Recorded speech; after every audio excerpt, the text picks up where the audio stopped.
the seed of David. Yes, Amen. Sir. Yes, sir. But the way scriptures are narrated, if you read it literally, you will miss the whole idea.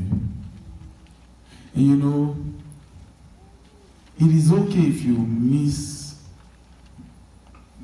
something when it comes to secular activities, your secular work.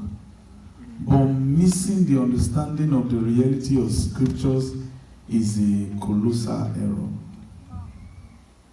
It's a gross spiritual error. And so far, so go down through the years in the churches, they've been living in that error. Okay, the God you say is your father, what has he done for you? Be honest. Or is it just something you feel good about? Then what's different between you and the guy smoking marijuana who feels good about what he's doing? There's no difference. If you think God is your father, so how come he watched you fall sick and you went to the hospital and you paid? Yet you say God is your father. My father owns everything in the world. He does. How come we don't know him? God is my father. Which one? The true and the living God. Really? Question, are you true? Wow. You that is saying you serve a true and a living God that is your father. You that is talking, are you true? Be honest with yourself. Well, what is even the resume of your life? Let's even look at your life. Let's look at your marriage. Let's look at your ministry work. Let's look at even what you do at work, where you work. Let's see whether you are truly the child of the true and living God. Because even the prophets in the Bible, you could see the resume in their life. You could see it, but they were never called. I want to show you something. Oh,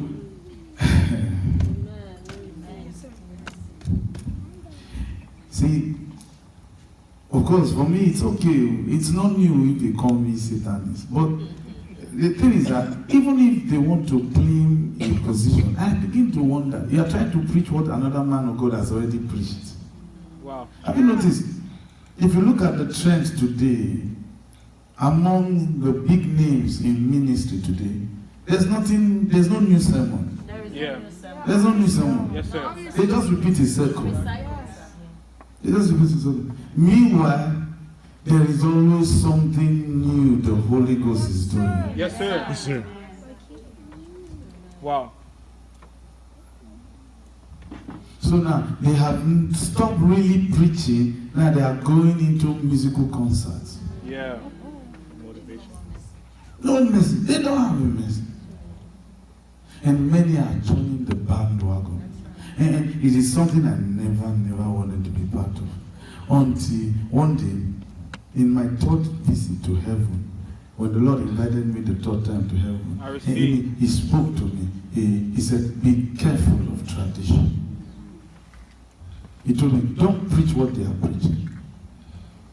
Now, are you saying that what they preached was bad? No, it was needed at the time. But don't forget, a child will not always remain a child. He will still grow up and start asking you questions. Yes, sir. This God you say you serve, what has he done for you? This God you call your father. Is it that you are talking about a God you have heard about? Remember, Job had that issue. Yeah. He was serving a God he did not know. When he finally had an encounter with the Lord, he said, I've been hearing about thee by the hearing of the ear. He said, but now my eyes see thee, and I repent from my stupidity, he said. He said he has been hearing. Some are living that life too, like Job. Living a hearsay Christian life. That's what have you experienced for yourself?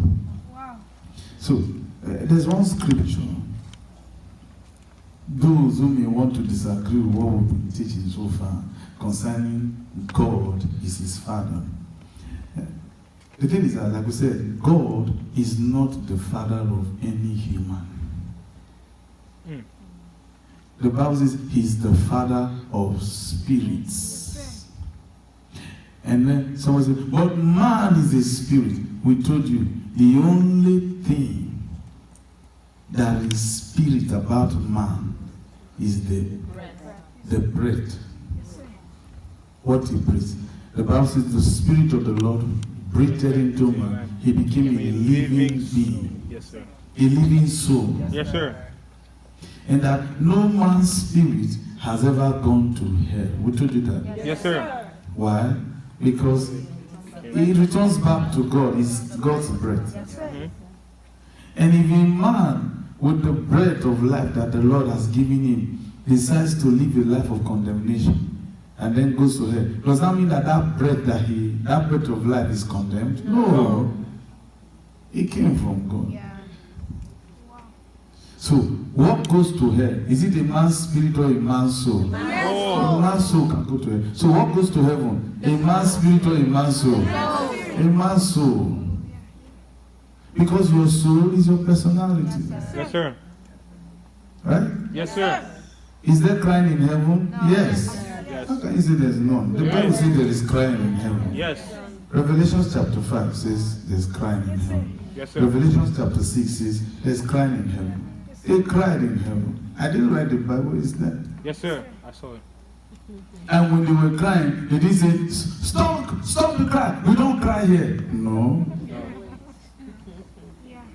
Is everyone worthy in heaven? No. The Bible said there was not found any even worthy to open the scroll. So not everyone in heaven is even worthy. So you can't try to say you want to live a best holy life and become worthy for heaven. No, the Bible says we are already citizens of heaven. Philippians chapter 3 verses 20 says we were born citizens of heaven. We are not trying to go to heaven. We are already registered as citizens. Do you understand? Yes, sir. I don't know about you, but Yes, sir. Citizen. it doesn't mean that we cannot live a praiseworthy life. We can. But it can only be done successfully through knowledge. It says through knowledge shall the just be delivered. Through knowledge. Yes, sir.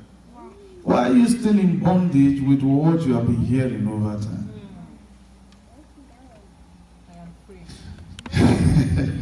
Okay, so now we want to look at Ephesians chapter 1. Let's show you something. And don't think that the Bible expositors, those who wrote this compendium called the Bible, were men who were spirit-filled. No, they just wrote what they just translated literally. Now, mind you, don't forget the Bible always, all the time, will always remind you that the Bible is not an English book. It is an Eastern book. Yes, sir. Translated into English. And it doesn't mean that the English is accurate. As a matter of fact, the most popular version today that we use is the King James. And the Old King James is the 10th translation. Some others argue that it is the 13th. So it's between the 10th and the 13th. So it does not even meet the first 9. Yet the King James is the most common. And the King James has how many mistakes? We told some of you before. 54 mistakes. But every other version has over 250 mistakes. And some have been drawing from those mistakes and living the lie of a mistake because someone wrote something. And today now, some preachers now have produced their own Bibles now. Not that they changed the verses, but they made their commentaries. So now they're selling their commentaries now. So you go and buy XYZ Bible. It has, you see some maps. You see some, what am I going to do with map, brother? They are supposed to win. Why are they looking for map? Yes, sir. Where Galilee is. Yeah. They should go and buy books like Apostle and read books of Apostle Joseph Ayo Babalola and see what he did in Ife, in Oshobo, Go and read book and look at his map and see his missionary journey. Wow. Wow. Instead of looking at the map of how they went to Galilee, where Galilee used to be, where the river Jordan is. Come on. I'm not saying it's bad. We're not saying it's bad. There are men who never saw the corridors of Jerusalem, yet they did exploits. Yes. Wow. Yes. Like me. Yes, I sir. see. Now, Ephesians 1. Verses 1 says, Paul, Brother Ozeki, Pastor an Christian. apostle of Jesus Christ, Yes, sir. by the will of God. All right? And then it says what? To the saints who are in Ephesus. All right?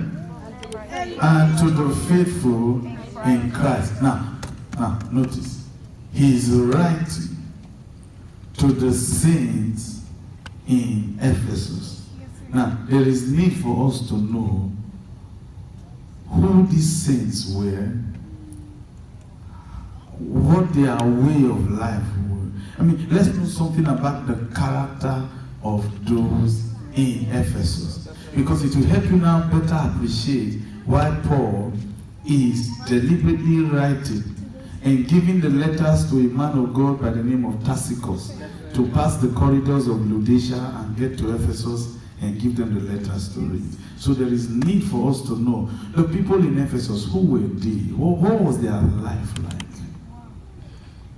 Because until you know who the people being written to were, you may never be able to appreciate why what was said or written was written. Yeah. Wow. If I'm writing a letter to Pastor Stanley and I say, hello, most esteemed pastor, sir, and this, then you know I'm talking to a co-minister. Right? Yes, sir. Yes, Now, if I sir. say I'm writing a letter and I say, how are you, darling? This and that. Say, what's happening? Yeah, which one is that?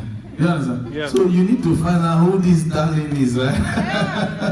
Yes. You understand? So there is need for you to know who Paul was writing to, who they were, and why he's writing the way he's writing to them. It will make you better appreciate why what was written was written. Now, the unfortunate thing is that Christians don't have the patience to study. We're showing you how to study. Wow. How to Yes, sir. study your Bible. And it's unfortunate some pastors some ministers don't know how to study. They don't know how to study. They rather choose to watch Pastor Joel Austin on TV and then come on Sunday morning and say, the Lord led me to just flip the channels and I saw. Oh no. Your people in your congregation may not need hope. The devil is tearing them apart. Don't come and preach Pastor Joel Austin to them. Pastor Joel Austin's sermon is for those who are already made. They're successful. But when your people are still trying, they are still struggling with demonic activities around them, don't come and say, I want to give you hope. Oh? Hi.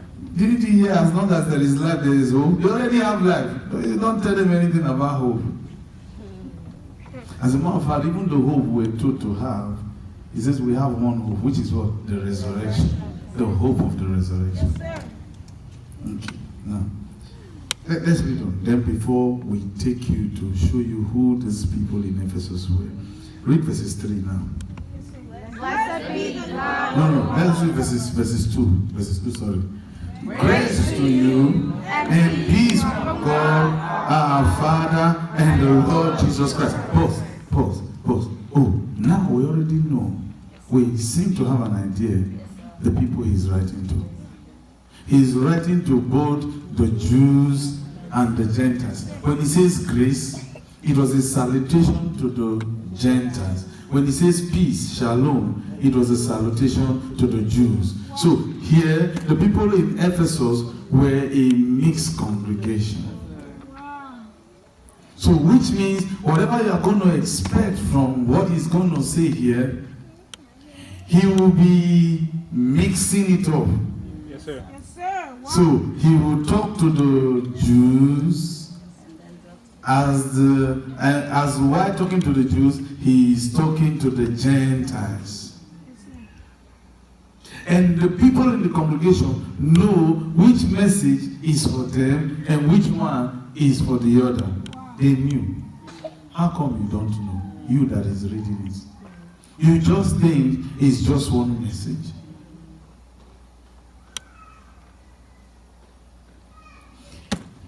You'll be amazed that there are some writings Paul wrote that you patronized because you saw it in the Bible.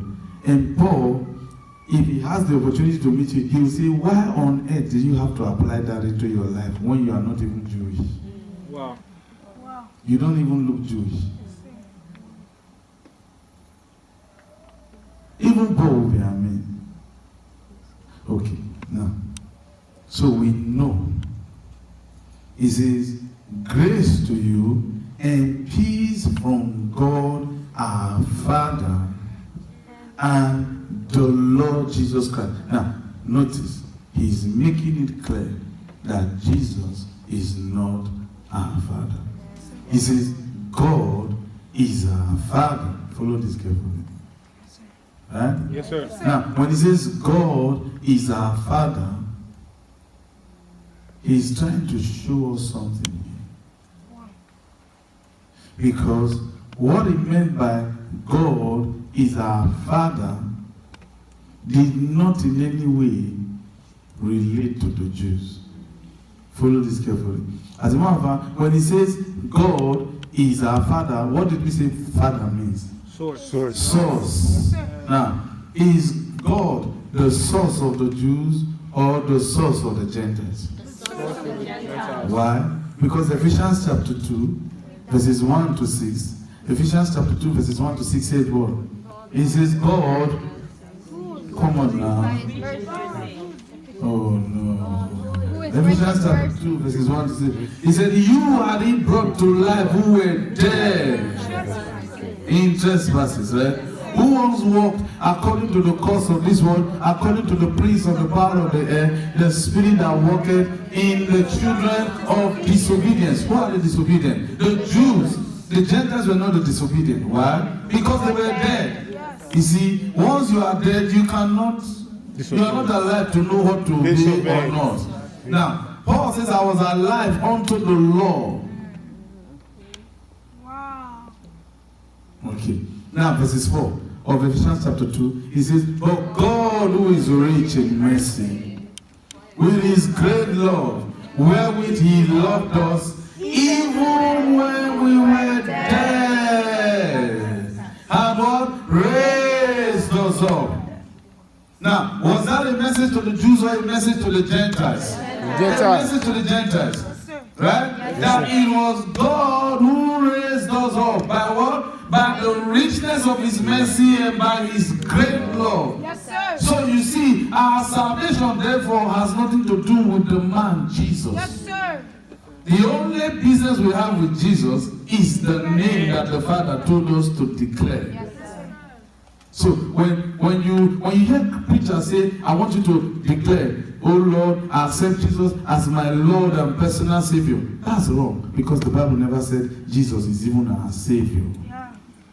Because in Romans chapter 10, I didn't read the Bible, but Romans chapter 10, verses 9 and 10 says, if thou shalt confess with thy mouth the Lord Jesus, and believe in thy heart that God raised him from the dead, thou shalt be saved. Now, did he mention Savior there? No.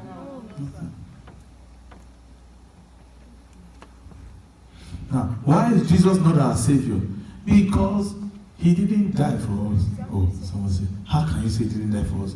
Read Ephesians chapter 6. Sorry, Romans chapter 6.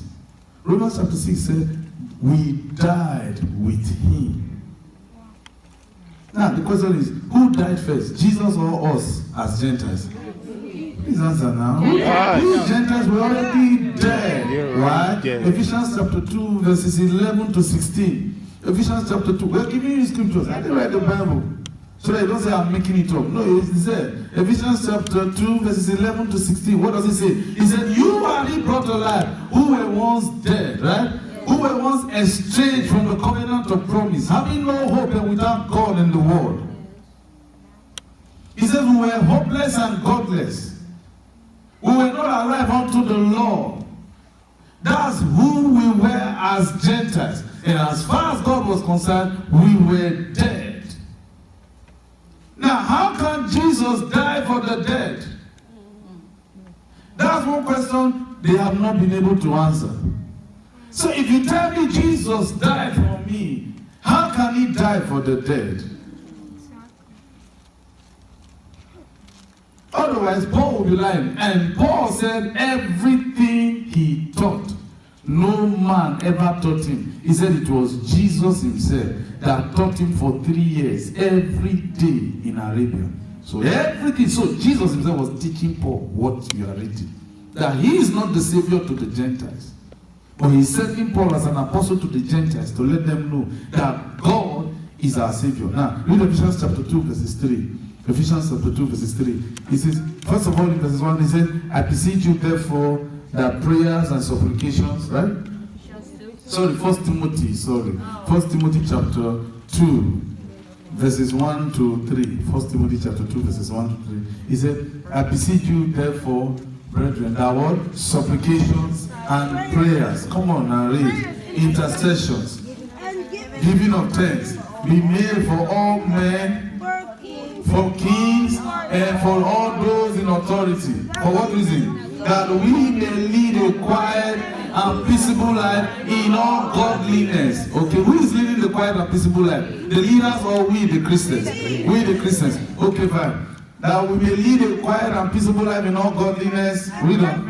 And reverence. Read on. For this is good and acceptable in the sight of God, our Savior. He says, God is our Savior, not Jesus.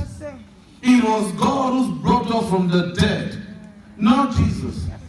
That's what Paul was trying to communicate.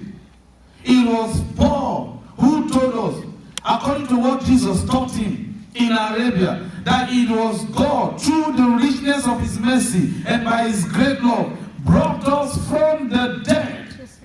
We were already dead, eternally condemned, until the Lord extended his mercy and love towards us and brought us. Not Jesus. Jesus didn't do it. Now, read Acts chapter 13. Read Acts chapter 13. Acts chapter 13. If you're in Acts chapter 13, say amen. Amen. Acts chapter 13, from verses 22. Let's start from verses 21 to 23. Can we read? 1, 2, go. And afterwards they asked for a king. So God gave them Saul, the son of Kish, a man of the tribe of Benjamin, 40 years. For 40 years, right? And when he had removed him, he raised up for them David as king, to whom he gave up testimony and said, I have found David, the son of Jesse, a man after my own heart, who will do my will. Read the next verse. From this man's seed, according to the promise, God raised up for who? Israel, a Savior, Jesus. Jesus is the Savior for the nation of Israel, not for the Gentiles. Yes, sir. Yes, sir. I didn't read the Bible. Paul said it. So when they say, accept Jesus as your Lord and Savior, no, that's not what we were told to do. We were told to only confess the name to be saved. Period. It doesn't make Jesus our Savior. Paul said, God is already our Savior. God is. Do you even know? Do you even realize, which we believe you do know, that there is no place throughout the ministry of Jesus, when he walked the face of the earth, where anyone ever confess their sins before him. Not one Jew confess their sins before Jesus. Read it. Rather, in Matthew chapter 3, verses 3 to 5, Matthew chapter 3, verses 3 to 5, we were told the people went to John the Baptist to confess their sins to John the Baptist. The people confess their sins to John the Baptist, but none ever confess their sins to Jesus. Rather, Jesus will say to them, your sins are forgiven thee. Of course, their sins have to be forgiven them because they've already confessed it to John the Baptist. And what did Paul call the baptism of John the Baptist? He said it is the baptism unto repentance. Yes, sir. So it was John the Baptist who was given the license for repentance. Wow. He was the one who could. Hi. Some men have lived. It's my time. It's my turn. Baptist who had the license to declare men their repentance. Wow. Jesus couldn't. Jesus was not graced for that. Wow.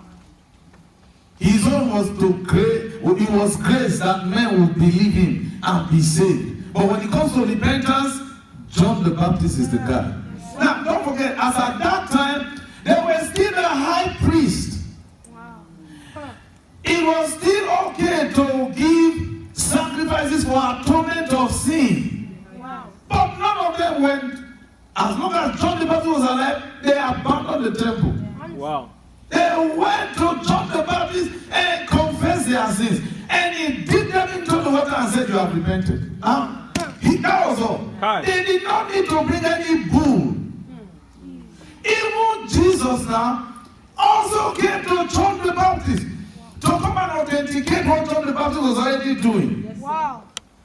Because as far as the priests were concerned, they saw John the Baptist as one who was circumventing the law.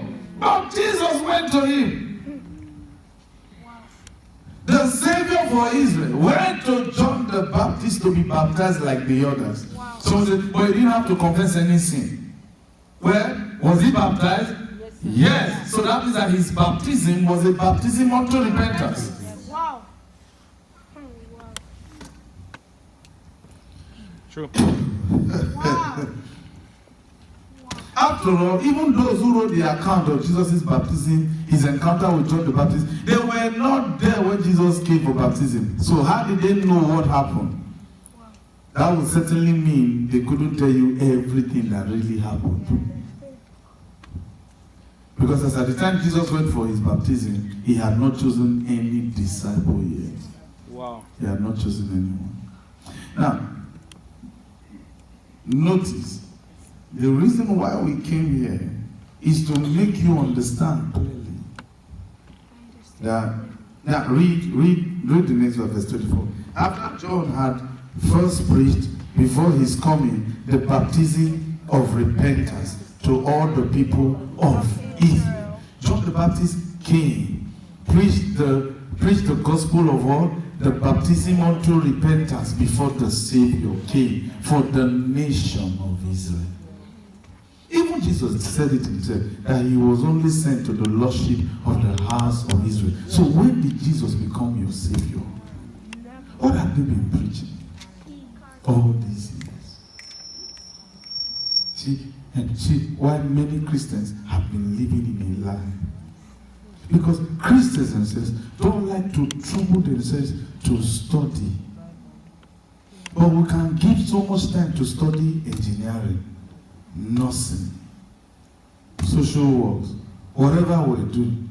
But when it comes to the things of the Spirit, we don't seem to be interested. Let pastor just tell us. A pastor can tell you anything. And that's why you see here, we don't buy Bibles to give people to use, to say, use this Bible, then return it. No, come with your own Bible so that you can see it and mark it in your own Bible. I didn't write the Bible. Okay, now. Someone said, but do you know Jesus died for our sins? He didn't die for your sins. Come on, you were already dead. The question is, does the dead sin? What did Romans chapter 3 verses 25 say? Romans chapter 3 verses 25. Someone said, Rossi, you're isolating scriptures. In fact, read it in context. the whole of chapter 3 of the book of Romans, then you get to even understand what we're doing, telling you here. But verses 25 tells us that Jesus died for the sins that were previously committed. Yes, sir. When did he die? 2,000 years I ago. was not born there. You were not born there. God bless you, sir. So how can Jesus die for your sins? Even the oldest man now from your village was not there. Well, that's true. Jesus died 2,000 years ago. And he only died for the sins that were previously committed before he died. Wow. So, as far as Jesus was concerned, Judas Iscariot qualified. Yes. Yes, You sir. that is condemning Judas Iscariot, he qualified. Honest. Because he died before Jesus died. Yes. And Jesus died for only the sins that were previously committed. So the question is, if you say Jesus died for your sins, you are trying to say that God sent you into this world to be a sinner so that the blood of Jesus will wash it away. Where is this blood?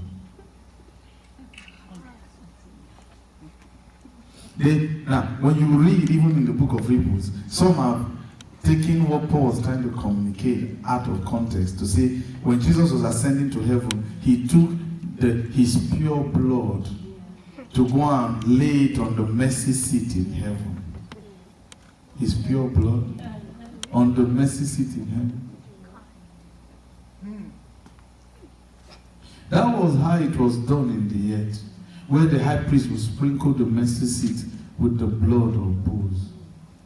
But it doesn't mean Jesus took his own blood. Do you realize he was made sin? Wow. Yeah. And he redeemed the Jews from the curse of the law. They were given the law that they broke. And they were now under the curse of the law. Now, how can he take his own blood to heaven to go and pour on the mercy seat? The blood of bulls here in the earth. His own blood. So say that is the pure blood. Pure blood.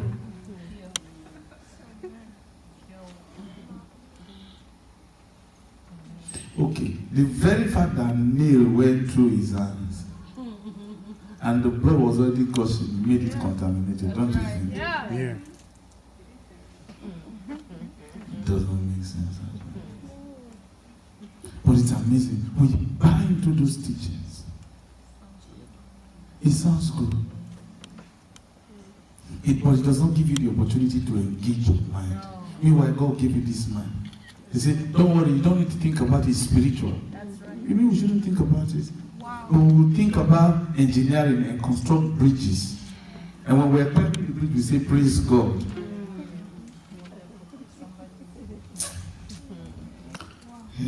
Okay, now, go to Ephesians.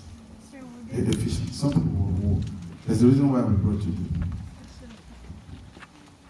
It says, grace to you and peace from God our source. Yes, sir. You see that? That was the reason why we came into all that. When it says God our Father, it means God our source. Now the question is this: was Father the correct word to be used, or Savior? Please answer now. Savior. Was Father the correct word to be used? No. Listen, we were dead. God, through his richness and mercy, brought us back to life. Amen now. Amen. He became what? Our Savior. Yes, sir. Right? Yes, sir. So, even though, yes, Father means source. Yes, sir. So, God is the source of our life now as Christians. What does that make him? Our Savior. So, which is best used? Father or Savior? Savior. Because he's not the father of any human. That's the point. Thank you. Yes, sir. He's not the father of any human. Yes, sir. Oh. Yes, sir. I got it. If you don't understand what we're I got it, saying sir. now, I don't know that you'll be able to comprehend what we want to take you to. I got it, sir. The Bible calls God what? The Father of all All spirits. spirits. Are you and I spirits? No. Flesh and bones we are. Yes, sir. Just like Jesus is.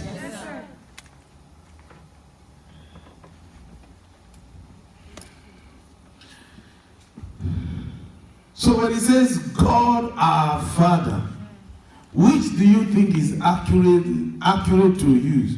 Is it Father? Although Father means source, but knowing what we used to be, dead in our trespasses, estranged, separated from the covenant of promise, hopeless and godless. Now, through the richness of his mercies and his great love, he brought us back into fellowship with him. What is that? That makes him what? Our Savior. Even though, yes, he's our source of life because we were dead spiritually. So, what do you think should have been the right word to use? God our Savior. Even though there is still nothing wrong when you see the word Father. But we do know, if you see the word Father, you want to literally think he's our Father. Meanwhile, he's only a Father to spirits. Yes, sir. But he's the God to flesh. Yes, sir. So if he's truly God, then it is correct, therefore, that he's our Savior. Because a God saves. Wow. Yes, sir. That's what makes it God. Yes, sir. A God saves. Who so loved the world? God. God saves. You see why Mary was correct in Luke chapter 1 verses 47. Luke chapter 1 verses 47. Mary said, God is our Savior. And she wasn't saying it in error. She was filled with the Holy Spirit when she said it. She said, God is our Savior. Yes, sir. Mary even said it. When she was pregnant with Jesus, she said, God is our Savior. So she was identifying with the Gentiles. Wow. Because don't forget, her pregnancy already, the very fact that she was a virgin and she was already pregnant, if you are to go by the rudiments of the law, she has already broken the law. So she was supposed to be treated as a Gentile. Wow. Yes, sir. Okay, now. Do you understand that? Yes, Yes, sir. sir. So verses 2 again of Ephesians chapter 1. Read verses 2. Grace to you and peace from God our Savior and the Lord Jesus Christ. Okay, read on now. Blessed be the God and Father of our Lord Jesus Christ, who hath blessed us with every spiritual blessing. Look up. Now, if you go to Romans chapter 6, and you read down, and Paul, by the Holy Spirit, or the Holy Spirit through Paul the Apostle, was talking about baptism. He was making reference to the fact that the reason why we need baptism by immersion is that the baptism by immersion has nothing whatsoever to do with the baptism of John the Baptist, because that was the baptism unto repentance for the Jews. Okay. But that baptism was a proof that you and I, Christian Gentiles, you and I and Jesus, we are equal. Wow. Yes, sir. Yes, sir. Yes, sir. Yes, sir. I got it. You got it. The reason why we're trying to explain something to you, I think we'll need to go to Romans chapter 6. But before we go to Romans chapter 6, or as you flip your pages there, put this in the pocket of your mind as we show you something. When he says, blessed be the God and Father of our Lord Jesus Christ. Now, the word Father there, Father of our Lord Jesus Christ. Is Father the right word to be used? No. Or what? Savior. Someone say, is God the Savior of Jesus? Oh yes. Why? Because Jesus died a Gentile's death. Right? Yes, sir. You got it. Yes, sir. See, Yeah? Yes, sir. We were already dead as Gentiles before Jesus died. Right? yes, sir. Now, the Bible says, cursed is anyone that hangs on the tree. Amen now? Amen. Galatians 3:13, right? So Jesus died as what? A cursed man. Yes. Right? Yes, sir. Now, who nailed him to the cross? Gentiles. The Gentiles, the Roman soldiers. Yes, sir. But who gave Jesus to the Gentiles to nail? Jews. The Jews. Yes, sir. And at what period? During the eve to the Passover. So they condemned Jesus and said he's not even worthy to be part of this feast. So they gave him up and he was slaughtered the eve to the real Passover.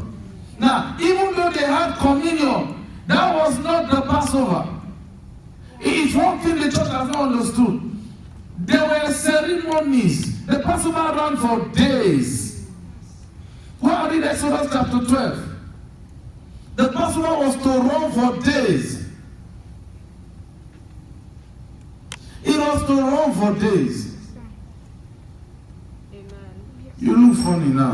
No. So marker here. Yes, sir. Go to Exodus before we go to Romans chapter 6. Remember when the firstborns died. Oh, you have forgotten. No, not at all. Maybe my book of Bible story will remind you. Oh no. Yeah. Oh.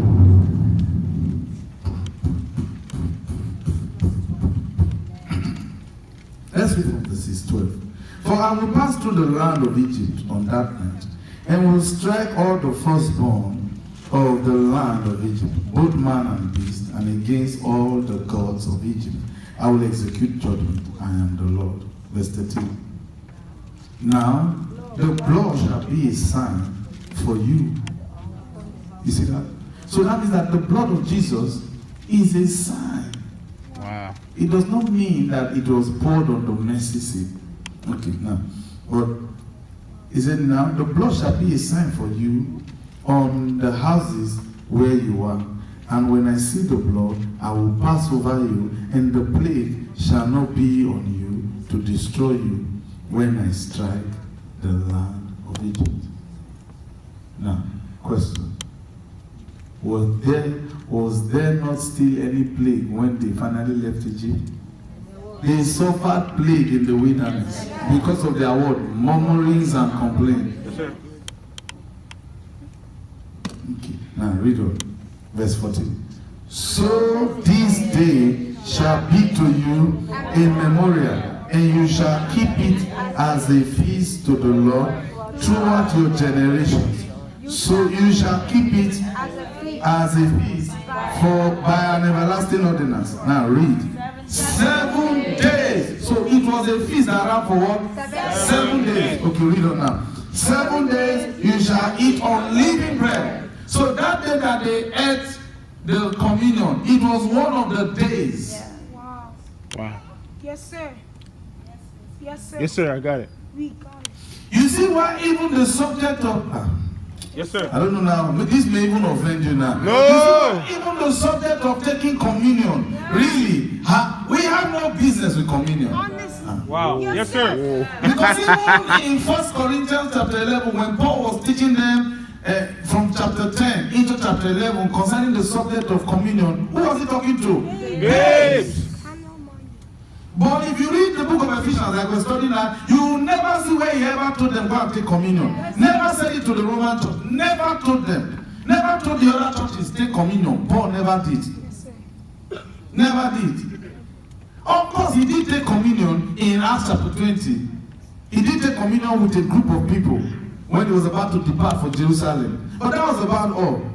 But you will not see that in his personal life, he took communion for himself. Wow.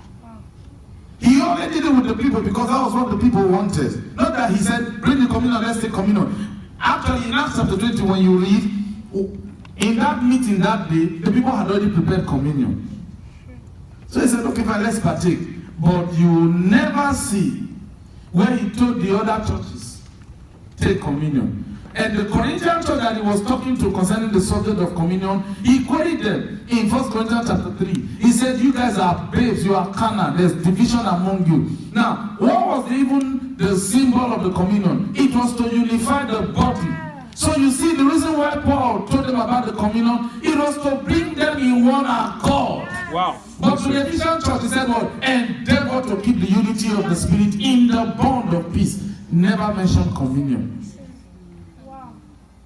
There are some things, there are some prayers we can lead with every one of us here because we're leading a general congregation in prayer. But in my personal life, it is a prayer I will never pray. Wow. But the Lord knows the difference.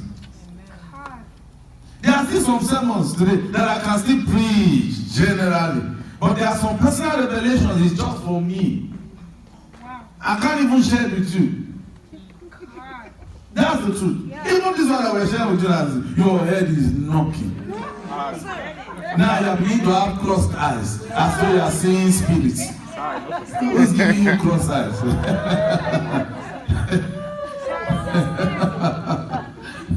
Crossed eyes. You better make it straight. I see. I see. Yes, sir. Now, see something. Verse 15. 7 days you shall eat unleavened bread. So you see that bread that day, it was one of the unleavened bread. Yes, sir. See, okay, you shall eat unleavened bread. On the first day, you shall remove leaven from your houses. For whoever eats leavened bread, that means bread with yeast, from the first day unto the 7th day, that person shall be cut off from Israel. On the first day, there shall be a holy convocation.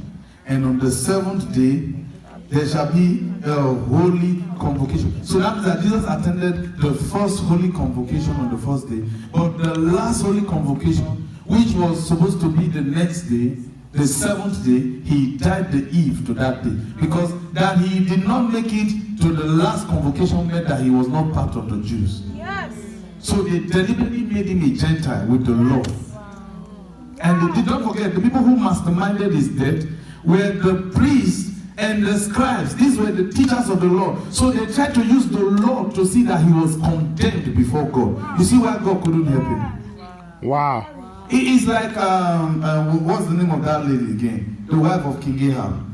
Jezebel. She used the law to take over the vineyard of Naboth. Yes, sir. Right? Yes, sir. Then later on, when she was told that Elijah had killed they were actually not 450, they were 850. The people Elijah killed, the prophets Elijah killed were over 800. Read it in context in 1 Kings chapter 18. Now, when she heard that this guy has killed the entire church, 800 prophets, the Minister Association Council, Wow. she's not the only member. She requested, she said, man, this guy's head cannot stand on his shoulder. I will kill him. Go and tell him I will kill him. Now, you need to understand. If Elijah could call fire from heaven, how come where he was, he couldn't call fire to burn Jezebel? One thing people don't know about Jezebel, they think that, we've heard sermons on the Jezebel spirit. They think that, like our Papa has even said, they think that the Jezebel spirit is mini skirts, long nails, deceptive look, long hair, Brazilian quarters, those. It's not those things. Jezebel, interestingly, was a woman of the law. Yes. That means she was a woman of the world. Yes, sir. That means she was a woman of God. Yes. And she knew how to hide under the coverage of the word, Yes, sir. of the law. Yes, sir. Because she used the law to kill Naboth. Yes. Now she was going to use the law against Elijah. Someone said, how was she going to use the law against Elijah? Elijah prayed and told them before he prayed. He said, how long will you halt between two opinions? If Baal is God, serve him. If Jehovah is God, serve him. Then he said, bring 2 bulls. You see, bulls, not sheep. 2 bulls, because the nation had sinned. Bring 2 bulls, one for me, one for you guys, 850 prophets. No fire. Call fire to come. Call your own God. And they did. The people were watching. They prayed, started tearing themselves, and he started mocking them. Anyway, in the evening, he arranged the altar, repaired it, poured water on it. The water was drenched, the whole place was drenched, and he prayed less than 2 minutes, and he said something. He said, Father, let everyone, he said, let fire fall so that everyone would declare that Jehovah is Lord. Jehovah is Lord. And fire fell, and the 850 prophets bowed their heads and said, Jehovah is Lord. Yes. What are you supposed to confess to be saved? Jesus. As what? As Lord. So that they said it. Read it. I didn't read the Bible. Yeah, it's true. 1 Kings chapter 18. It's there. Right? Yes, sir. You're there right now. It's there. So they declared Jehovah is Lord. So which means they repented. Yes. They were saved. Elijah said, kill Kill them. them. Remember, about 4 years ago, we had a lesson titled Black Heaven. Black Heaven. We began to teach Black Heaven. We said when a man of God dies, when God's righteous one dies, the heavens begin to cry. Yeah, that lesson, Black Heaven. Man. Yes, sir. That was about 5 years ago. 5 years ago. 5 years. We had that lesson. It was a leaders' meeting. We had to teach on the Black Heaven. Okay. Now, Elijah said, kill them. Then the Bible says the heavens began to weep. Then Jezebel said, Elijah will die. Now, Elijah ran away. Mm-hmm. Why? Because he himself knew he just broke the law. Yes. Because the law says thou shalt not kill. Yes, sir. So they, but they were his enemies. No, they all declared Jehovah is Lord. So the people saw that they all declared Jehovah is Lord. But out of zeal, he killed them. You'll be amazed the people that may greet you when you come to heaven and say, oh, we used to be for bar. Wow. Yeah.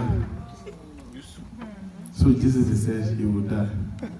Tell him. And guess what? That was where his ministry ended. It was over for him. Wow, that's true. Because he was not supposed to kill prophets. 800. The Bible never said they were false prophets. He said they were only prophets of God. So they could do what other prophets could do. Just that they were going about it the wrong way. But this time around, they could not make Baal come and send fire. So you see, Jezebel was someone who could use the word of God. In fact, even some of your husbands, not you here, but there are some ladies whose husbands have a Jezebel spirit. True. Sometimes when the woman says she's going to church, someone says, I thought the Bible says you should obey your husband. True. That's a Jezebel spirit. Wow. Pounded yam. Yes, sir. Yes, sir. That's true. The man says he's going to church. Then the wife says, I thought that the Bible says you should render do benevolence to your wife. Come and pamper me now. My body is hot. Now that we want to go for service. Happy no more day. You didn't tell me your body was hot. Hi. What do you call it? If your body is hot, turn on the AC. Yes. Oh no. Jezebel. See, she was using the scriptures to preach to him. Alright, so now, how did we get here? Okay, fine. Thank you. Now,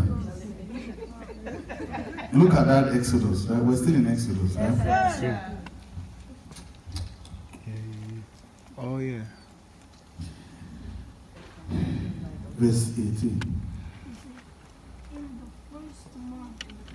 Okay, fine. Verse 17. So you shall observe the feast of unleavened bread. For on this same day I will have brought you your armies out of the land of Egypt. Therefore you shall observe this day throughout your generation as an everlasting covenant. And when you read on, it begins to explain it. It was supposed to be for 7 days. So Jesus attended the first holy convocation, and then he prepared. Remember, he said they should prepare the upper room for him because he was ready to observe the 7 days, but the people cut it short. So he attended only the first holy convocation. The second holy convocation, he didn't have the opportunity to attend. So that was what he died. So which means when he rose from the dead, the Holy Convocation had already taken place. Yeah. So, and we told you Jesus did not die on a Friday. Wow. Because in Matthew chapter 12 verses 40, Matthew chapter 12 verses 40, he says, just as Jonah was in the belly of the fish 3 days and 3 nights, so also must the Son of Man be in the grave 3 days and 3 nights. So if Jesus died on Friday, then it will not be complete 3 days and 3 nights. How many hours do you have in a day? 24. 24 hours. And in the days of Jesus, the Roman calendar was already running, which we're still operating today. Now, he was hung on the cross by 12 midday, and then he gave up the ghost by 6 p.m. Meanwhile, it was supposed to last them 13 hours before they died on the cross. But his death was even a miracle. He died within 6 hours. Now, from 12 to 6 p.m. is there. The Bible mentioned the days, right? John chapter 18 into chapter 19. Now, he from 12 midday to 6 p.m. he hung on the cross and gave up the ghost exactly 6 p.m. Now, that's on. If you say he died on a Friday, okay. Now, the reason why people think that Jesus died on a Friday because they see the eve of the Sabbath. They think he was referring to the weekly Sabbath. No, it was the Passover Sabbath, and the Passover Sabbath was something that they celebrated once every year, just like the way you and I celebrate Christmas once every year. Yes, sir. You understand? Yes, sir. Okay, so now, if Jesus died on a Friday, and he gave up the ghost by 6 p.m., remember, they had to go and negotiate his body. Amen. Right? Joseph of Arimathea went to negotiate for his body. Yes. Right? Yes, sir. So he finally got the deal, the permission to take Jesus' body. Then Nicodemus went to bring the materials for embalmment. Now, the embalmment they did is not the same way we do embalmment today. This time, they have to rub spices on the body and stretch each digit out and wrap it up with bandage. And it took them 6 hours to wrap Jesus up. At exactly 12 midnight, they got to the head region. They wrapped up the neck. They could not embalm the head because it was exactly 12. And if it was almost 12 actually, if it had clocked exactly 12 midnight and they were still by the tomb, they will all be unclean. Yeah. They will all be unclean. That means that they will also miss the second holy convocation on the 7th day, like Jesus missed. So they left Jesus alone, folded the napkin and put it under his head, and ran back, hoping that by Sunday, after the holy convocation, they will come back and finish the embalmment. Yes, sir. That was what Mary Magdalene came to do.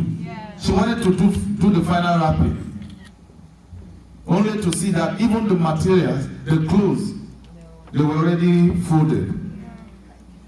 Jesus folded it, removed everything and folded it for them. Wow. Thank you very much. Like some of you who don't make your beds. Wow. Anyway, I make my bed. Oh. Okay, now here's the point. So let's just start from 6 p.m. So you see now he was finally laid at close to 12 midnight. Now let's even start counting from 6 when he died. Yes, sir. Let's ignore the fact that the embalmment took place before they finally closed the tomb. Actually, they didn't close the tomb because they were hoping to come back on Sunday.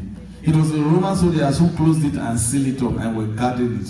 So they were rushing themselves. They were even rushing the people while Jesus was being embalmed. Please, quick. But they themselves were Romans. They had no business with the Passover feast. Now, from 6 p.m. in the evening on Friday, right? Yes, sir. For it to be complete 24 hours, it has to be what? 6 p.m. on Saturday. Right? Yes, sir. That's what? One day, one night. Yes, sir. Right? Yes. Now from 6 p.m. on Saturday to early morning on Sunday, is that complete 2 days? No. Because Jesus rose very early on Sunday. No complete. So, when did Jesus die? He actually died on a Wednesday. Because from Wednesday night, if you even start counting from 6 p.m. Wednesday to Thursday 6 p.m. 6 p.m. will be what? One day, one night. From Thursday 6 p.m. to Friday 6 p.m. is what? 2 days, 2 nights. From Friday 6 p.m. to Saturday 6 p.m. will be what? 3 days, 3 nights. Now, don't forget, 6 p.m. is not even night time. But like we said, if you want to start counting, and the Bible says he must spend complete 3 days and 3 nights. You see why he rose up early on Sunday? He had completed the 3 days. So he died on a Wednesday, not even on a Friday. Wow. Yes, sir. Anyway, don't know why we told you that. Thank you, Holy Spirit. So, but did he write it on in the Bible that he died on a Wednesday? Well, Jonah said, Jesus said, as Jonah was in the belly of the fish 3 days and 3 nights. He didn't say 2 days and 1 night. True. Because to start counting on Friday, that's what it would mean. 2 days and 1 night. Okay, now, how did we get here? Okay, Elders. now, go to Romans chapter 6. Yes, sir. Now, all in all, you can see why we say Jesus died what? A Gentile's death. So he died as what? As a Gentile. Yes, sir. You see why he couldn't have died for us? Because if Jesus, imagine if Jesus walks in here now and say, brother, do you know I died for you? I will laugh. I say, Jesus, how can you die for me? I even died before you died. That's true. Wow. He said, but I died 2,000 years ago. He said, but Jesus, remember I have a Gentile background. We Gentiles were estranged from the covenant of promise. Yes. So but Jesus said, but that happened 2,000 years ago. I said, exactly. The Gentiles were already dead before you died. Before you were born, even the Gentiles were seen as dogs. In fact, Solomon even said, a dead lion is better than, a living dog is better than a dead lion. True. Right? Yes. So even the Gentiles were seen as dogs. Oh, Jesus, how can you be a savior to dogs? Wow. Because he said to the Syrophoenician woman, he said, you don't give the children's bread to dogs. And the Syrophoenician woman was a Gentile. Yes. That was the first Gentile who received the miracle from Jesus. The Roman centurion did not receive any miracle for himself. He received the miracle for his Jewish servant. The servant was a Jew. All right. Study your Bible. Yes, sir. Put things in perspective. You see why I'm not ashamed? He said, because study to show yourself approved. Unto who? Unto God, a workman that needs not be ashamed, rightly dividing the word of truth. So now, look at Ephesians chapter 6. He says, what shall we say then? Shall we continue in sin that grace may abound? Notice that. Who? Romans chapter 6. Shall we continue in sin that grace may abound? Was that a message to the Gentiles or to the Jews? Jews. To the Jews in Rome. Because he mentioned sin. Yeah. Right? What is sin? Sin is a transgression of the law. Who were given the law? The Jews. Did they transgress against the law? Yes. And what was the consequence of the transgression? They were under the curse of the law that Jesus came to redeem them from. That's why he is their Savior. Yes, sir. So he's telling them now. Now, Jesus was full of grace. Now, Jesus, their Savior, came. And Paul is now telling them, shall we continue in circumventing the law that the grace may abound? He said, no. Read the next one. Certainly no. How shall we, who died to sin, live any longer in it? He's trying to say to the Gentiles, you Gentiles, why are you trying to abide by the law? You were already dead even to sin. Notice that. He didn't say you were even dead to the law. Now he's talking to the Gentiles now. He said you were dead to sin. Do you redeem the dead or you redeem the living? Please answer now. The living. The living. Now he's saying to the Gentiles, you were even dead to sin. Wow. What is the wages of sin? Death. So did the Gentiles, did they have any wage for sin? No, they were dead to begin with. Yes, sir. You see, until you understand this truth, you may never be able to appreciate the authenticity of your salvation. Rather, you will allow others to make you feel inferior about your Christianity. Wow. And personally, I suffered that for many years. When I see the way some people live, I say, man. And the way they used to talk to me, I felt that my Christianity was not genuine until the Lord began to teach me. Because people can make your Christianity feel unauthentic, yeah.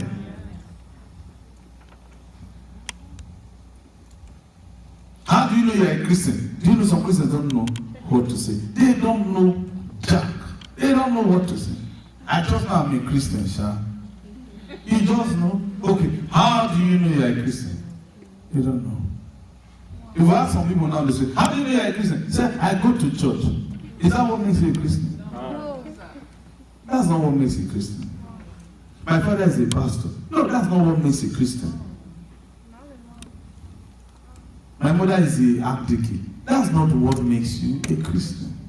And what makes you even think your mother being an archdeacon, she's even a Christian? Oh, she was born in church. Because she was born in church does not make her a Christian. Doesn't make her a Christian. Now, let's read something. It says, certainly not. How shall we who died to sin live any longer in it? Or do you not know that as many as were baptized into Christ Jesus were baptized into his death?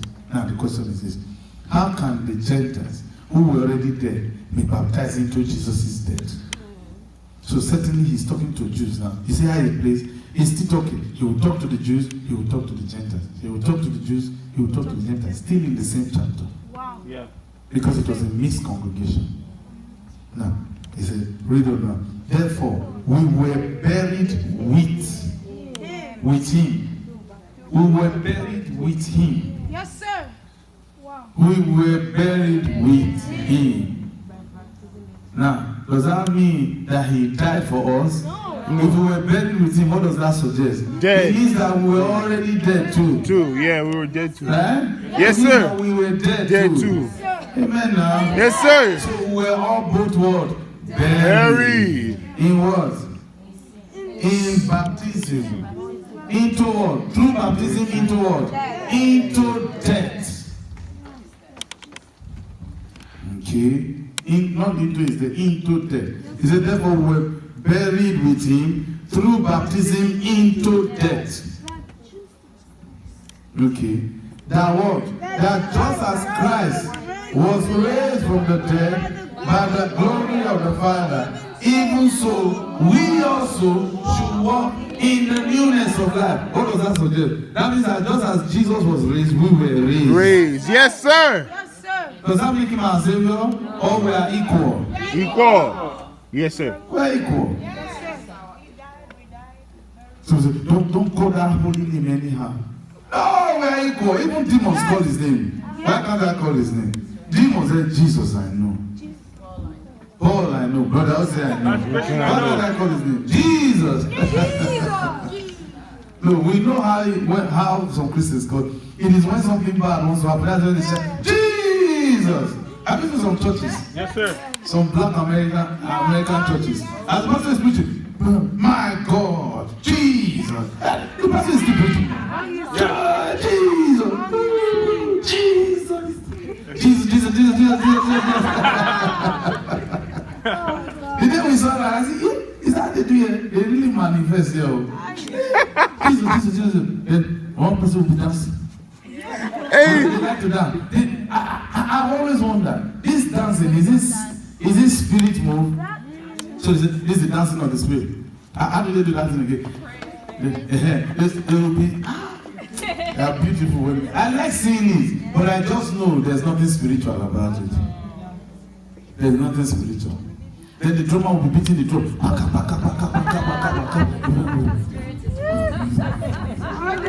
There's nothing spiritual. There's nothing spiritual to it. Oh, Lord. Wow.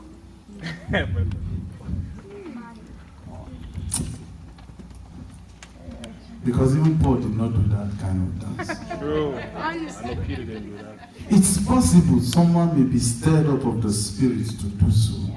But it doesn't mean everyone was stirred up of the spirit to do it. It doesn't mean that. I'm not doubting that God did not tell you to do that dance. But I know he will not tell everyone. Everybody, yeah. Dance.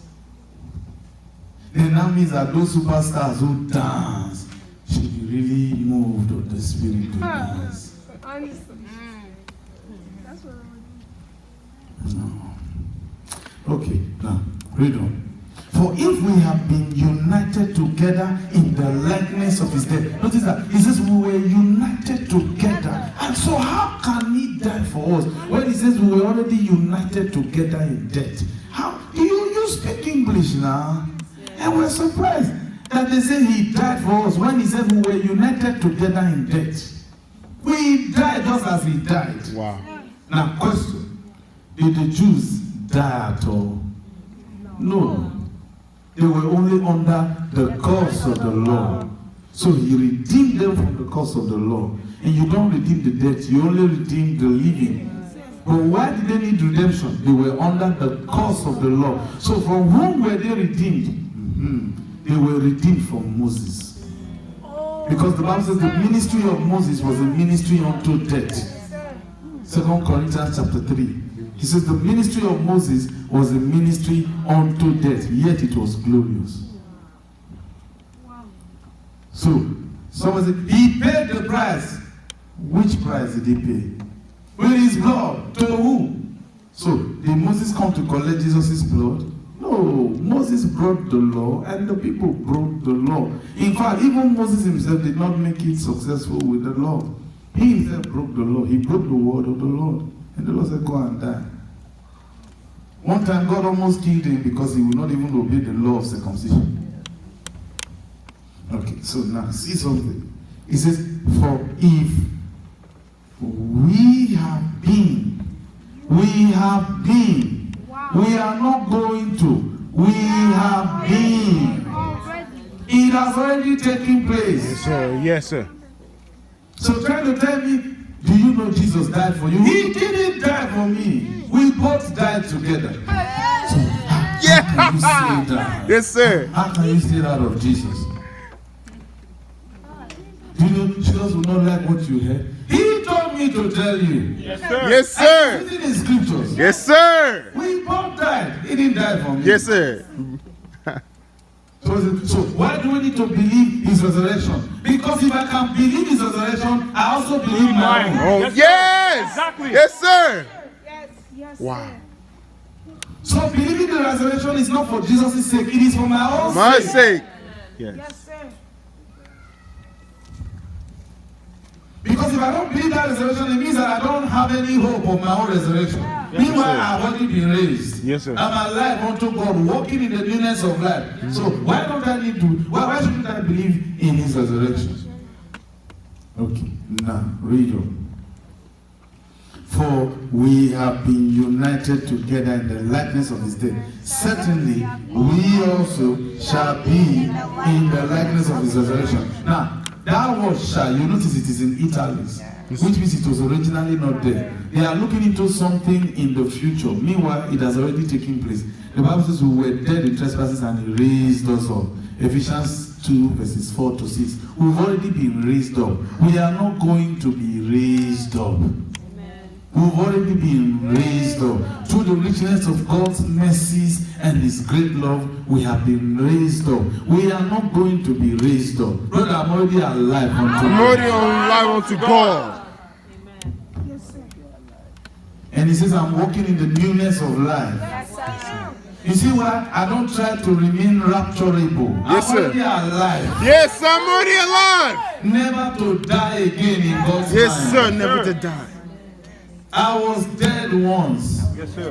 Jesus and I were buried together. His eye will bear. Someone said, were you there when Jesus walked the face of the earth? Because of my Gentile background. Now I haven't come into Christ. I'm alive unto God. Alive unto God. God. Jesus never died for me. He only died for the sins that were previously committed. And when he did, I was not born. Yes, sir. Otherwise, if you don't understand this simple truth, your Christianity is not real. Wow. And you see why you don't even believe it? You see why you even have issues with this God-Father thing?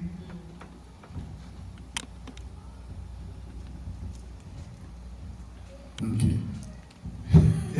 You know, let's even look at this talk on Godfather.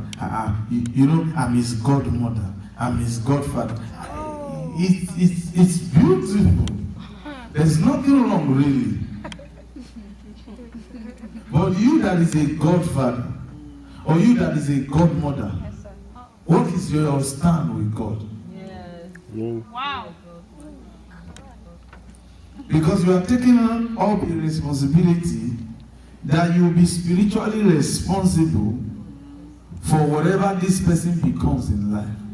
Wow. Now the person is even a menace and you can't stand the person. You know you will not escape because you came to church and you stood as godmother and God saw you. You can't escape.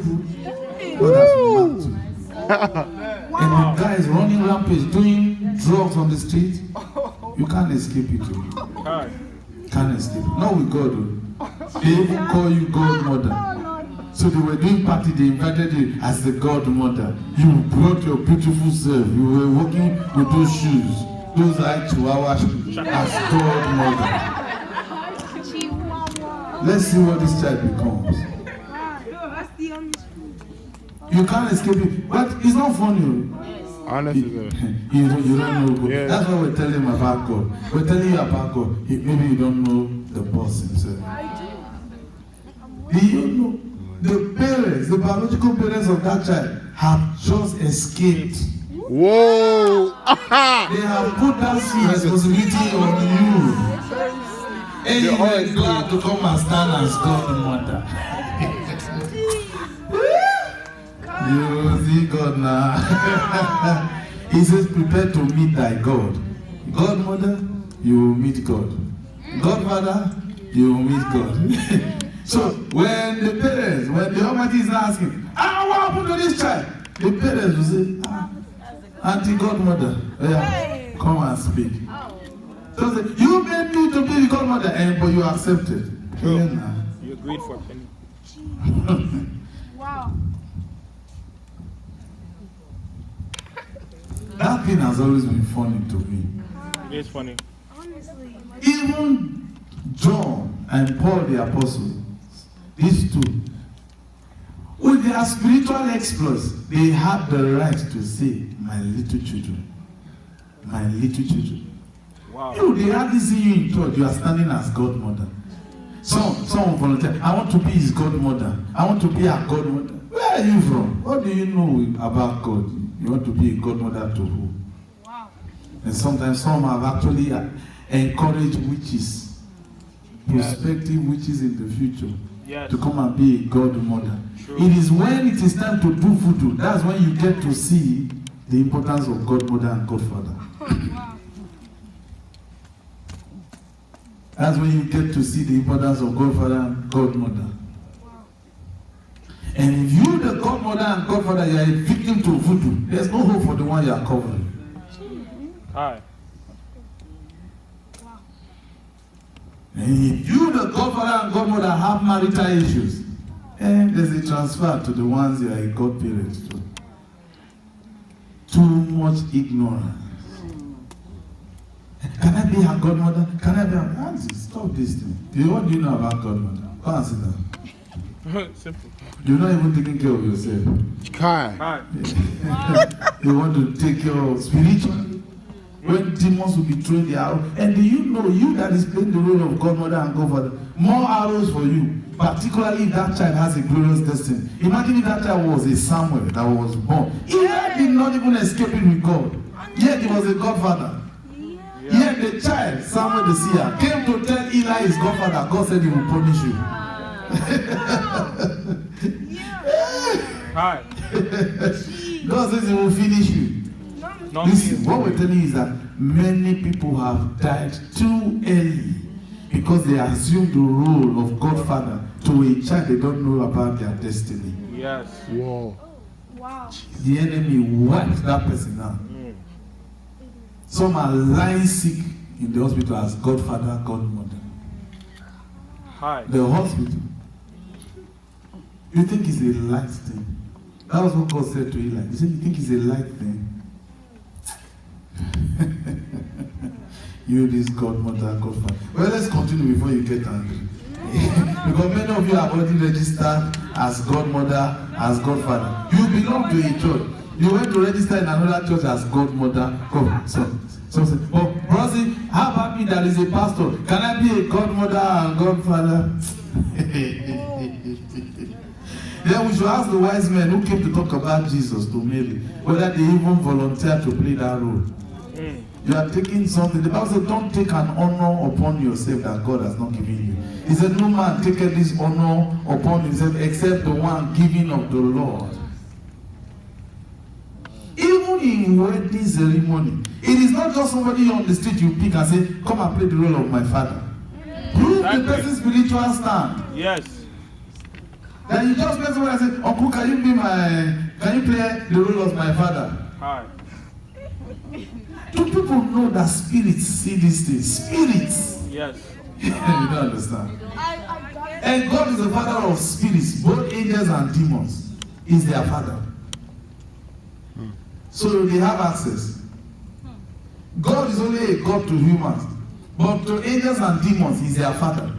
Who do you think the father will listen to first? Demon. He will listen to the one that he's a father to first, than the one he's a God to first. Yes, demon. What do spirits say concerning your activity? Wow. She went to pick one brother and say, let him play the role of her father. Yeah. What is the person's spiritual stand? That's the point. What's the person's spiritual stand? So what if my father doesn't know the things of the Lord, but he's there at my wedding? Can he stand as my father? Well, God made him your father. He has to play that role. And what if I don't want my father? And that's why I'm running to Santa Barbara to go and do the wedding, so that my dad does not have ticket money to come to California. Wow.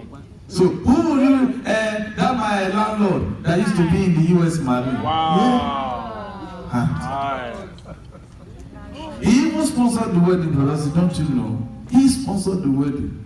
You don't know what you're doing.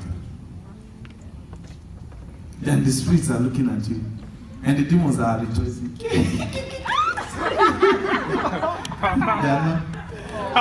Susanna picked Marcus as father. Oh no. Wow. Wow. He says, but they that do know their God. I know my God. Yes, sir. Let's close with this. Yes, sir. Yes, Yes, sir. sir. He said, knowing this, verse 6, that our old man was crucified with him. You see that? Our old man was crucified with him. It doesn't mean he was crucified for us. We were crucified together because he died as a Gentile. You see that? Yes, sir. We was crucified with him, that the body of sin might be done away with, that we should no longer be what? Slaves to sin. Now he's talking to the Jews. There's no need to be a slave to sin. Why? Because the law has ended. No more law anymore. No more law. So the thou shalt not, you have no business with it. Because observing those laws, you'll be bringing yourself back again to death. And Jesus only died once. He's not going to die again. So there's no hope for such a person. Now, for he who has died has been free from sin. So you see, we were dead even before the law came. See that? Yeah. So even in our death, we were already Free from sin, yes. Yet, eternally condemned. You see why God extended mercy towards us. So we were even better than those who were under the law. Yes, sir. They were under the curse, in bondage. We were free from sin, from the law. Yeah. You see the point? Yes, Okay. sir. Now, if we died with Christ, look at that verses 8. If we, did we? Yes, we yes. did. He said, if we died with Christ. He didn't say, if Christ died for us. No, it isn't so. He says, if we died Sweet. with Christ, we believe that we shall also live with him. You see why I'm alive with him? That's why I'm alive with him. Yes. Knowing that Christ, having been raised from the dead, dies no more. Death no longer has dominion over him. For the death that he died to sin once for all. But the life he lives to who? To God. You see why God is his Savior? Just as God is our Savior. So when it says, blessed be the God and Father, it should have been what? Savior of our Lord Jesus Christ. Just as he is also a Savior to we object about God. Yes, sir. The truth. This is the truth the church has not known. Now read the next verse, verses 11 and 12. Let's close with that. Likewise, you also account it. Reckon means account. Credit it to your account. To be dead indeed to sin, but alive to God in Christ Jesus our Lord.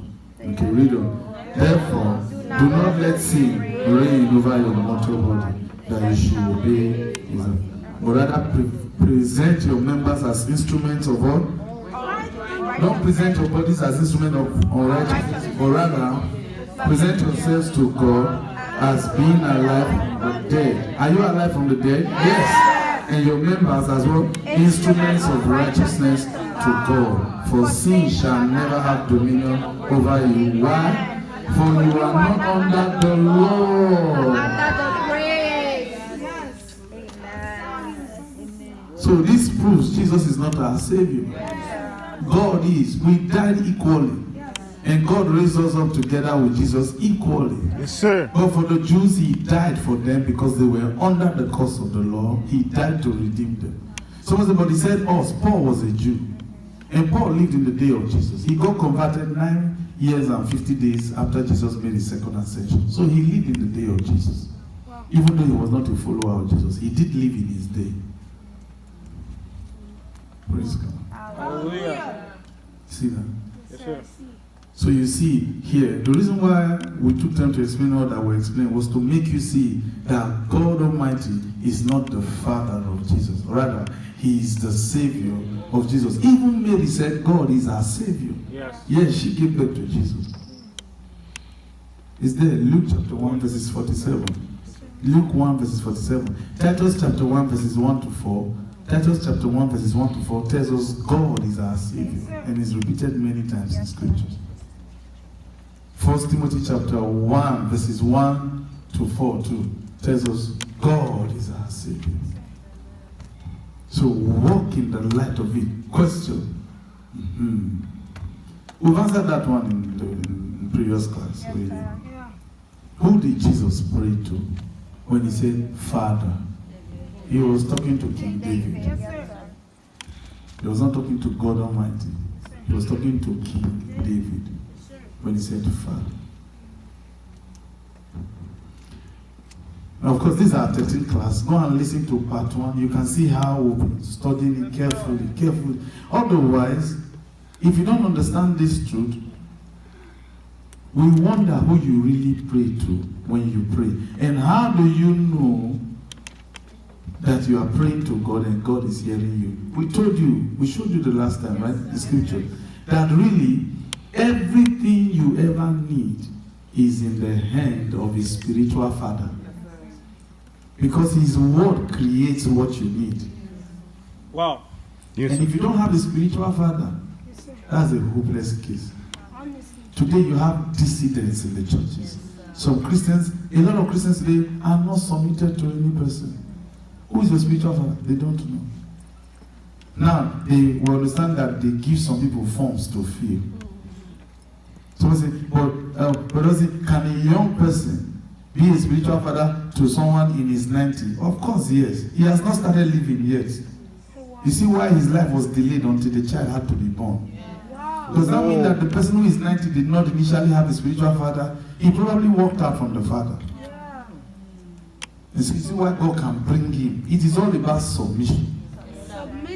He said, humble yourself so that the Lord can exalt you in due time. receive. Yep. Yes, sir. You see why I'm a success forever? I was successful. I'm going. I know where I'm going in Christ. I know where I'm heading. I know where I'm heading in Christ. I will never fail. I will never fail in my life. Never fail. Never fail in my life. Never fail. Fail in my life. Never. See, Yes, sir. is Christianity real to you? Yes, sir. Understand it.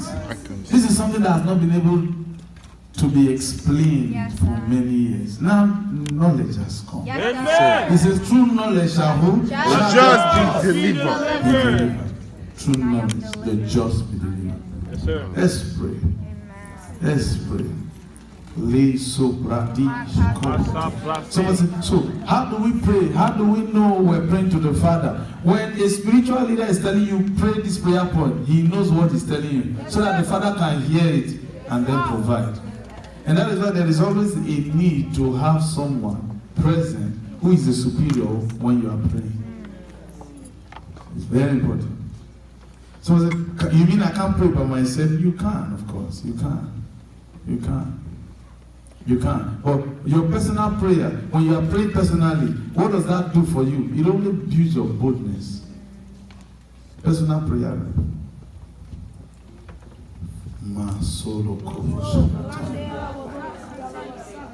He says, they that do know their God shall be strong and do exploits.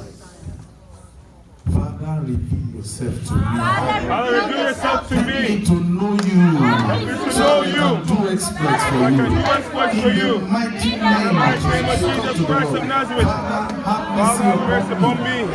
Help me to Help me to know know you, you. O So Lord. that I can So I do can do exploits. exploits So for that you. I can do So I exploits for can do you. exploits for you, I O can Lord. do exploits So for I you. can do So exploits that for I you. can do So exploits I for can you. do exploits for Help you. me to know you. Help me to know Help you. me to know Help you. me to know you. Help me to So know I you. can do So I exploits can for do you. exploits for you, O In the Lord. mighty name of Mighty name of Jesus. Jesus Help me Christ to of do Nazareth. exploits. Let's also Rabada. Help me to know you. Father, help me to So know I you, can O do God. mighty, So I can do mighty things mighty for you. things for For you. the kingdom of Help me to heaven. know you, O For the God. advancement For of the the kingdom of kingdom of heaven. heaven, O Lord. Help me to know you, O my God. Father. I Help me want to know you, my you. Father. I want to know Help me you. to know Help me you. to know you. So that I can do Help me to mighty know you things so I for can you. do mighty And things for live you. for you. And live for In you, O all Lord. honesty In and all truth. honesty In and all truth. honesty In and all truth. honesty and Help truth. me, O Help God. me, O In the God, to mighty know you in the name of mighty name of Jesus Jesus Christ of Nazareth. Father, Kotosa Christ. Pres, Lisupra, Lisupra, Mata Libra Tavarika Katonsa, Lete Serimaya, Koso Repatosa, Lekete Kisku Masa Prate, Sapale Tina Mansa Ripatosa, Lete Serima. Thank you, In Lord. Jesus' mighty name. Amen. Believe the Lord has said, shout hallelujah!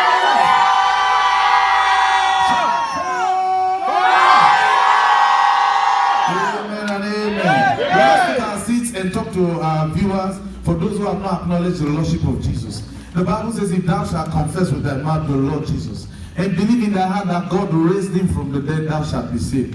You know, there are people who say, well, but I believe in God. Well, like we told you, the devils also believe in God. Demons believe in God and yet tremble.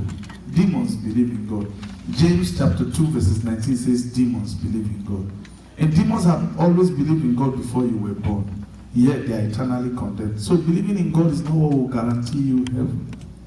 Someone said, I believe in Jesus. Well, that was before Jesus died. But after he rose from the dead, we've all been commanded to believe his resurrection. That's what you and I have been commanded to believe, his resurrection. He says, if thou shalt confess with thy mouth the Lord Jesus and believe in thy heart that God raised him from the dead, thou shalt be saved. Believing his resurrection is what will make you righteous.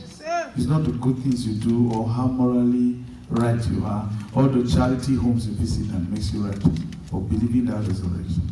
Someone said, but how about the confession of my sins? Well, like we explained in the lesson, the Bible never said if you confess your sins, you'll be saved. Rather, it said if you confess your sins, you will be healed. It says confess your faults one to another, pray for one another that ye may be healed. Confession of sins only brings us healing. That's what it will bring you. If you confess your sins, you will be healed. Each time Jesus healed the people, he said, your sins are forgiven thee. Which means that the forgiveness of sins is brought about by the confession of sins, which brings about healing. But you can be healed and still go to hell.